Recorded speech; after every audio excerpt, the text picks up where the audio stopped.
السلام عليكم ورحمة الله تعالى وبركاته. درسنا لهذه الحصة هو الحركة le mouvement. رأيتم سابقا نسبية الحركة وكذلك تعريف للسرعة المتوسطة. هذه السنة سنضيف السرعة اللحظية وكذلك إعطاء تعريف لحركة مستقيمية منتظمة ثم المعادلة الزمنية بالنسبة للحركة المستقيمية المنتظمة. Activité. Un bus roule lentement dans une ville. Ali est assis dans le bus. Bahia B marche dans l'allée vers l'arrière du bus. Sharif C est au bord de la route. نعتبر حافلة تتحرك داخل المدينة بسرعة ضعيفة. علي يوجد بداخلها. بهية ب فهي تتحرك نحو الوراء داخل هذه الحافلة بينما سي اللي هو شريف يوجد بجانب الطريق. La question qu'on va poser est-ce que A est un mouvement par rapport à B?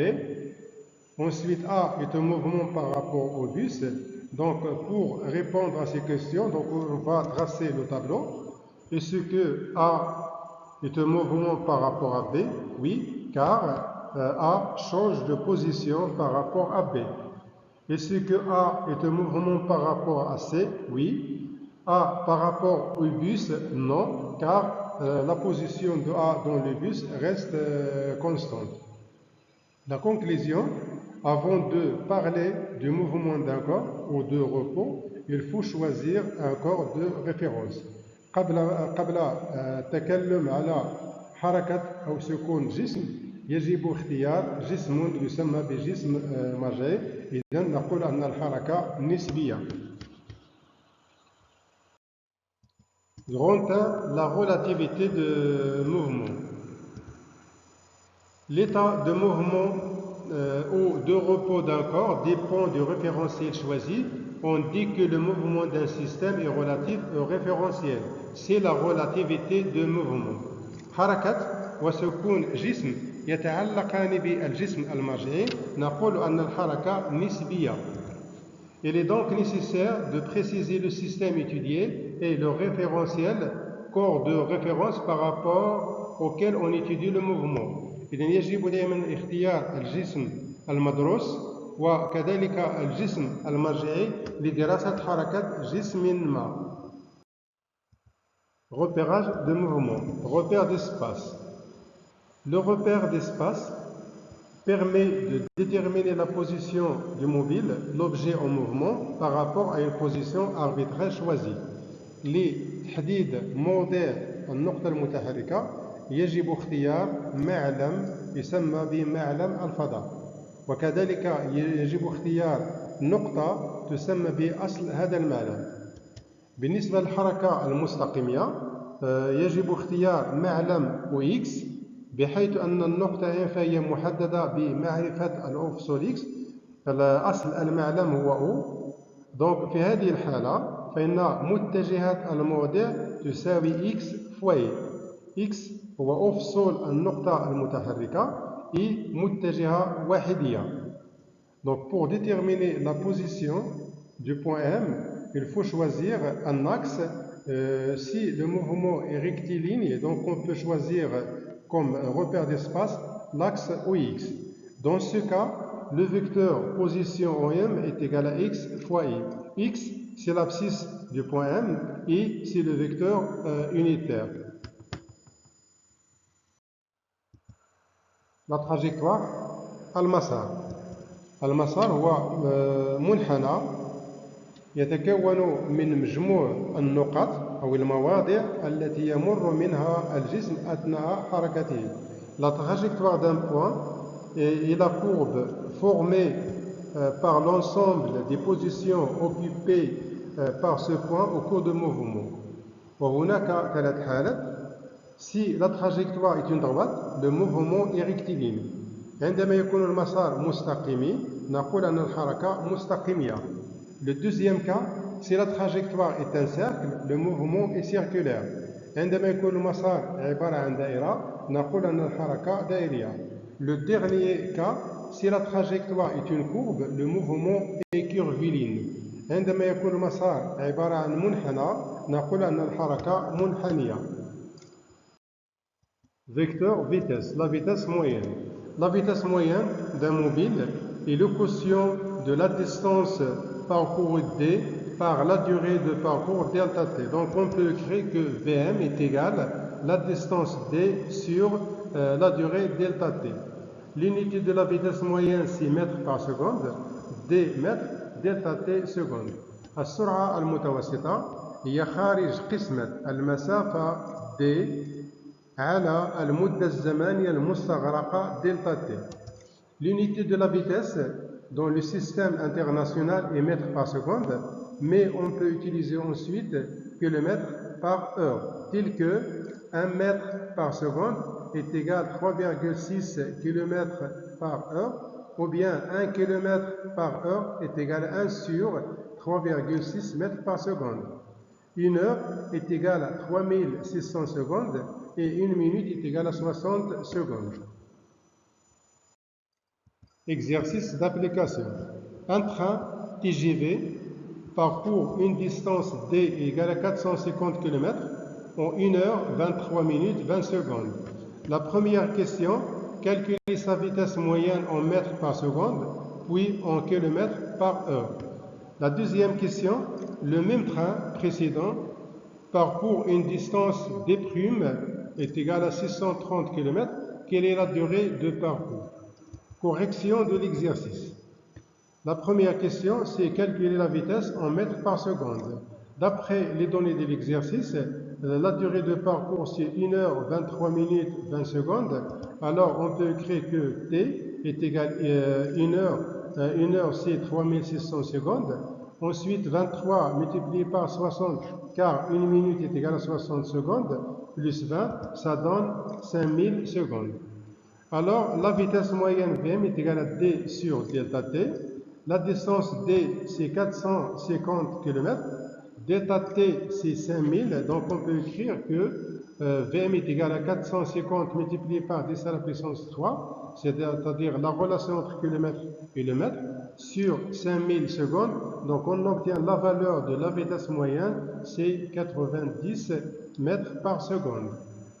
Maintenant, donc il faut donner la valeur de la vitesse en kilomètres par heure. Donc, pour convertir la vitesse moyenne de mètres par seconde en kilomètres par seconde, donc il faut la multiplier par 3,6. Donc, on obtient 324 km sur heure.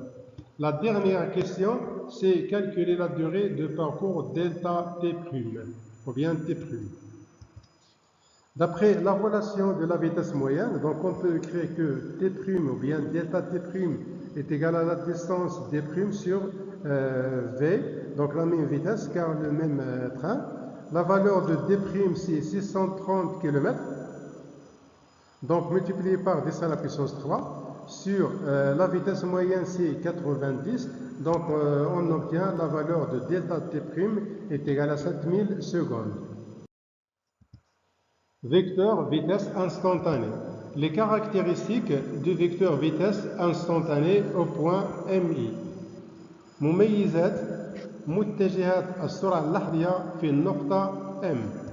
L'origine, la position MI du mobile à l'instant T. الأصل هو موضع النقطة MI عند لحظة T. La direction, la trajectoire du mouvement. الاتجاه هو مسار الحركة. Le sens du mouvement. المنحى هو منحى الحركة. La norme, la valeur de la vitesse instantanée. المنظم هو قيمة السرعة اللحظية. Pour déterminer la vitesse au point MI, donc on peut écrire que VI est égal à la distance MI moins 1, MI plus 1 sur 2 taux. Par exemple, pour déterminer la vitesse au point M2, donc on peut écrire que V2 est égal à la distance M1, M3 sur 2 taux.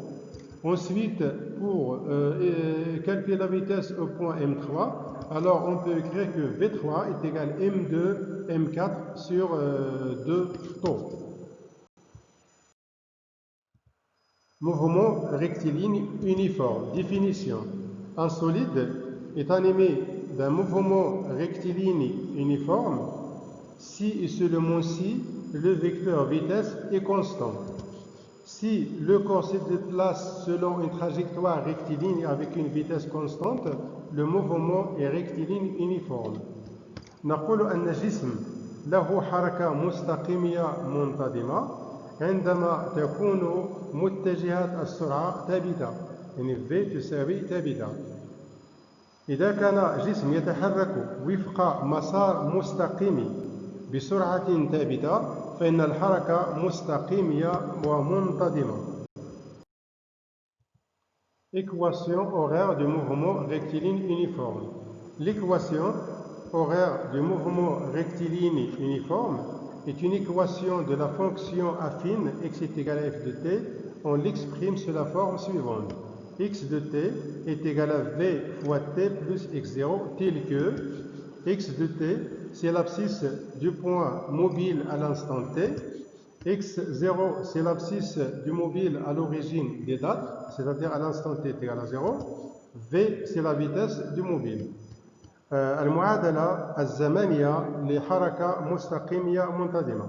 المعادلة الزمنية لحركة مستقيمية منتظمة هي معادلة على شكل دالة تآلفية x تساوي f de t. نعبر عنها بالعلاقة التالية: x de t تساوي v fois t plus x0 بحيث x de t هو أفصول النقطة m عند لحظة t، x0 أفصول المتحرك عند أصل التواريخ، v سرعة المتحرك. Remarque, dans le premier cas, si la vitesse ou bien si le sens de la vitesse v est dans le même sens que l'axe des x, alors l'équation horaire s'écrit sous la forme x de t est égal v fois t plus x0.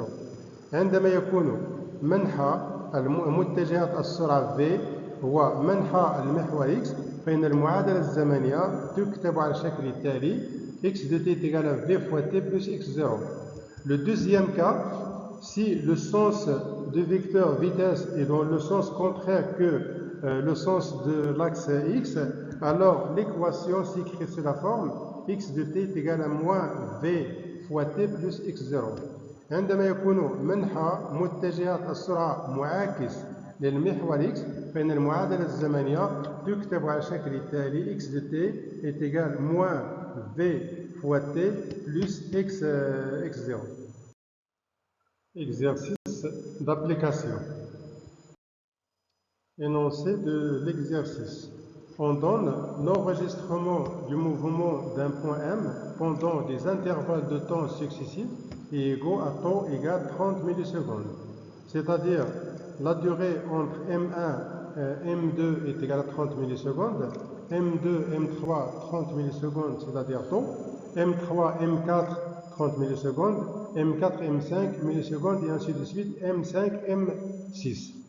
Sachant que le mobile passe par le point M2 à l'instant t est égal à 0 et que le point M3 est considéré comme origine de l'axe OI.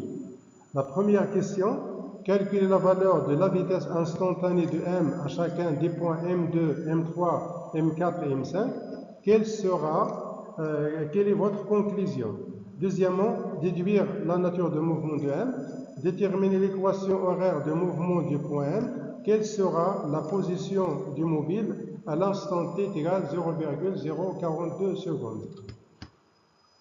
نعتبر التسجيل التالي لحركة النقطة M خلال المدد الزمنية المتتالية طو تساوي 30 ملي سكند، أي أن المدة الزمنية الفاصلة بين تسجيل M1 M2 هي طو تساوي 30 ملي سكند، وكذلك المدة الزمنية الفاصلة بين M2 و M3 30 ملي سكند، M3 M4 30 ملي سكند، M4 M5 30 ملي سكند، M5 M6 30 ملي سكند. نعتبر أن لحظة مرور المتحرك M من الموضع M أصلا للتواريخ، أي أن عند مرور المتحرك من النقطة M2 فإن t تساوي 0. وكذلك m3 أصل المعلم أي. السؤال الأول أحسب السرعة اللحظية للنقطة M في المواضع التالية M2 M3 M4 M5. ما هو استنتاجك؟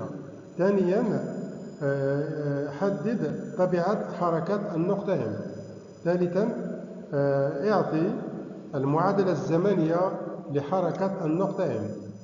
رابعا ما هو أفصل أو موضع النقطة المتحركة عند t تساوي 0,042 secondes.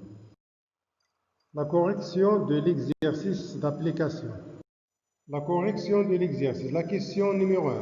La question numéro 1, c'est calculer la vitesse au point M2, M3, M4, M5. Ensuite, la conclusion. La vitesse du point M au point M2, c'est V2 est égal M1, M3 sur 2 taux. D'après la figure, la distance entre le point M1 et M3 est égale à 12 cm. Chaque division correspond à 2 cm. Alors la distance M1 et M3 est égale 2, 4, 6, 8, 10, 12. Donc la vitesse V2 est égale à 12 10 à la puissance moins 2 mètres, c'est-à-dire 12 cm qui est égal à 12 fois 10 à la puissance moins 2 mètres. Sur 2 fois taux, la valeur de taux c'est 60 millisecondes. Millisecondes est égal à 10 à la puissance moins 3, donc ça donne 2 fois 60 fois 10 à la puissance moins 3. Alors, la valeur de la vitesse au point M2 c'est 1 mètre par seconde. De la même façon, la vitesse au point M3 c'est V3 qui est égal à M2 M4 sur 2 taux. M2 M4 d'après la figure c'est 12 cm, donc qui est égal à 12 10 à la puissance moins 2 mètres sur 2 fois 60 10 à la puissance moins 3 qui est égal à 1 mètre par seconde. La vitesse V4 qui est égale à M3 M5 sur 2 taux qui est égal à 12 10 à la puissance moins 2 sur 2 fois 60 10 à la puissance moins 3 est égal à 1 mètre par seconde. V5 ensuite est égal à 1 mètre par seconde. La conclusion, on constate que la vitesse de point M est constante et Vm est égal à 1 mètre par seconde. La deuxième question, la nature de mouvement. On constate que la trajectoire du point M est une droite. Ensuite, la vitesse est constante, alors le mouvement est rectiligne uniforme. La troisième question, donner l'équation horaire du mouvement. On sait que l'équation s'écrit sous la forme suivante. X de t est égal à V fois t plus x0. V, c'est la vitesse, est égal à 1 mètre par seconde. x0, c'est l'abscisse à l'origine d'état. Pour déterminer la valeur de x0, donc il faut compléter le tableau suivant. Donc, c'est-à-dire, on peut déterminer les abscisses de tous les points, c'est-à-dire l'abscisse de point M1, M2, M3, M4, M5. Ensuite, les instants T1, T2, T3, T4. D'après l'énoncé de l'exercice, on considère que le point M2 est l'origine des dates. Donc, à l'instant T2 est égal à 0. La durée entre les deux points M2 et M3 est égale à temps, d'après l'énoncé de l'exercice. Ensuite, T4, c'est la durée entre le point M2, l'origine des dates, et le point M4, donc est égal à 2 fois taux, un taux, 2 taux. L'instant T5 est égal à un taux, 2 taux, 3 taux. M6, c'est 4 taux. L'instant T1 est égal à moins taux car elle se trouve avant l'origine des dates. Maintenant, les abscisses.